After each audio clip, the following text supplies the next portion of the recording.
Seoul shimmered like a breathing constellation. Neon lights reflected on river water, streets hummed with life, and somewhere in the middle of it all, a love story was being rewritten between worlds. But Chika didn't know that yet. All she knew was that she was an African woman living in Seoul, working long shifts, chasing dreams, and trying to survive in a city that moved faster than her heartbeat. Tonight, her world was about to change. Chika pushed open the ICU door slowly. The night nurse had called her in for translation help, a wealthy Korean family whose son had slipped into a mysterious coma. She expected grief. She expected confusion. She did not expect him. A man stood beside the hospital bed. But there was a problem. His body was already lying on the bed. The man beside the bed wore the same hospital gown, had the same face, the same hair, but he was glowing faintly, semi-transparent. Chika froze. She wasn't hallucinating. She wasn't dreaming. The ghost looked straight at her, surprised, confused, and relieved. "You can see me," he whispered. Chika swallowed painfully. Yes. And that was the beginning. Not of trouble, not of fear, but of an impossible connection. Min-Jae, that was his name. Second son of a billionaire conglomerate family. He had shares to an empire of hotels, tech companies, and global trade. But now, he was lying unconscious, while his spirit stood beside his own bed like a displaced soul caught in a storm. Chika sat by the bed in her light gray sweater, hands clasped nervously as Min-Jae explained. "I'm not dead. I'm in between," he said softly. "In a coma. Something happened to me. I don't remember the fall, or the accident, or whatever it was." Chika whispered, "Then you need help. Your family." "No," his voice tightened.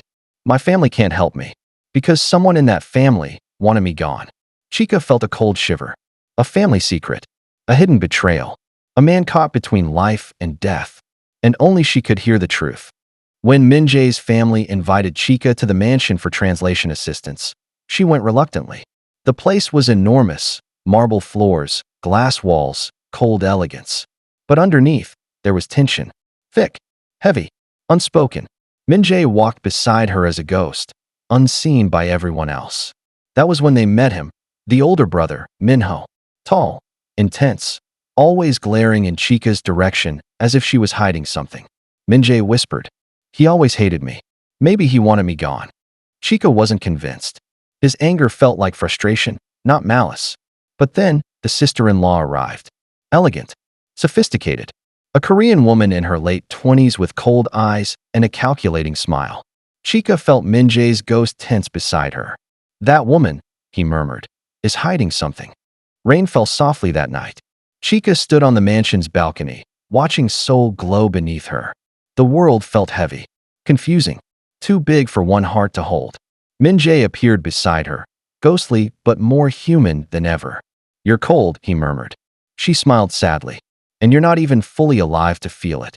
He looked at her, really looked at her, with tenderness, with longing, with something she feared to name. "Chika, if I get a second chance at life." His voice trembled like the rain. "I want you in it." Her breath caught. "Min-Jae, you won't remember me. People forget the in-between." He stepped closer, their faces inches apart. "Then I'll fight to remember." Her eyes burned. Not from the rain. From hope she didn't want to feel. "You don't know how badly I want to believe you." The next day, the truth began to surface. Chika noticed something Min-Jae couldn't, because he was a ghost. The sister-in-law's fear. Her avoidance. Her overly sweet comfort toward Min-Ho. Her constant interference in family decisions. Then finally a slip. At the mansion, she whispered furiously into her phone, unaware that Min-Jae's ghost stood beside her, jaw clenched. Chika recorded the audio with shaking hands. "I told you, if Min-Jae wakes up, everything is ruined. Min-Ho doesn't know anything. He thinks it was an accident. Do you understand? If he remembers me near the staircase." Chika gasped softly. It wasn't Min-Jae's brother. It was his brother's wife. A cold betrayal hidden behind a polished smile. Min-Jae felt something break inside him. Not anger, but disappointment, so deep it echoed. Chika handed the evidence to Min-Ho herself. At first, he refused to believe it. But when his wife tried to destroy Chika's phone in a panic, he understood. His entire world collapsed in a single moment. Police stepped in. The wife was taken away. And for the first time since his coma, Min-Jae's vital signs began to stabilize. The truth had set him free. That night, Min-Jae started to glow softly, fading, flickering, pulled back toward his body. Chika panicked. Min-Jae, you're disappearing. He reached for her, but their hands no longer met. I'm going back, he whispered. But Chika, what if I lose you? I'll be okay, she lied. You'll live. That's all that matters. The world began to rip around him, a light pulling him upward. But before he vanished, a glowing feminine deity appeared in the void. A being of soft light, warmth, and ancient love. Min-Jae knelt before her, still in his hospital gown, trembling. Please, he whispered, voice cracking. Let me remember her. Not the mansion, not the money, not the betrayal. Her. Only her. The deity stretched her hand to him gently. Love that is chosen, not forced, will not be forgotten. And Min-Jae faded into light. Min-Jae opened his eyes. Alive. Breathing. Fully human again. The hospital room buzzed with life. Doctors checking his vitals, nurses taking notes, his family by his side, relief written across every face. The monitors beeped steadily. A miraculous recovery. Hours passed. The doctors finished their checks. His family quietly left the room, murmuring thanks and promises of care. Chika stepped in, her heart pounding. She had come to visit him, cautiously, quietly. He looked up at her, a gentle curiosity in his eyes. Are you a nurse? He asked. Her heart sank. She swallowed hard, voice trembling. I was looking for someone, she whispered. But he's no longer here. The words felt heavier than she expected. She could feel the weight of what she couldn't have pressing down on her chest. She left the hospital quietly, her steps slow and reluctant. On her way home, she thought to herself, it was a good thing she had decided to return to Nigeria. She couldn't stay in Seoul, not with him so near and yet so distant. To see him with someone else, it would break her heart. That evening, she packed her bags and booked a one-way ticket. It was the hardest decision she had ever made. Airports smell like endings, like people trying to outrun memories. Chika walked slowly toward her gate, passport trembling in her hand. She told herself, this was the right thing to do, the mature thing and safe thing.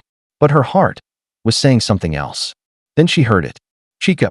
She froze. It couldn't be. She turned, and there he was, breathless, eyes shining with tears. I know your name. His hand pressed against his chest. I remembered you. I remembered everything. The balcony, the rain, the way you looked at me when I was between worlds. Her tears spilled instantly. You remember me? He pulled her into his arms, holding her as if afraid she'd disappear. It wasn't the deity, he whispered. It was my heart. My heart chose you. Passengers watched. Announcements echoed overhead. But for them, the world stood still. Chika buried her face into his shoulder. Min-Jae's arms tightened around her. Two souls, two worlds. One love, remembered against all odds. Later that evening, they sat by the Han River. Sunset painted the sky gold. He held her hand gently. You saved my life, he murmured. Chika smiled through tears. And you saved mine. And under the Seoul sunset, wrapped in soft wind and quiet laughter, the billionaire ghost she loved came back to her, not as a ghost, not as a memory, but as a man who remembered her name. If you enjoyed this story, please like this video and subscribe to this channel for more interesting stories like this. Your support means a lot to this channel and helps us keep bringing you emotional, captivating Afro-Korean tales. Thank you for watching, and we can't wait to share the next story with you.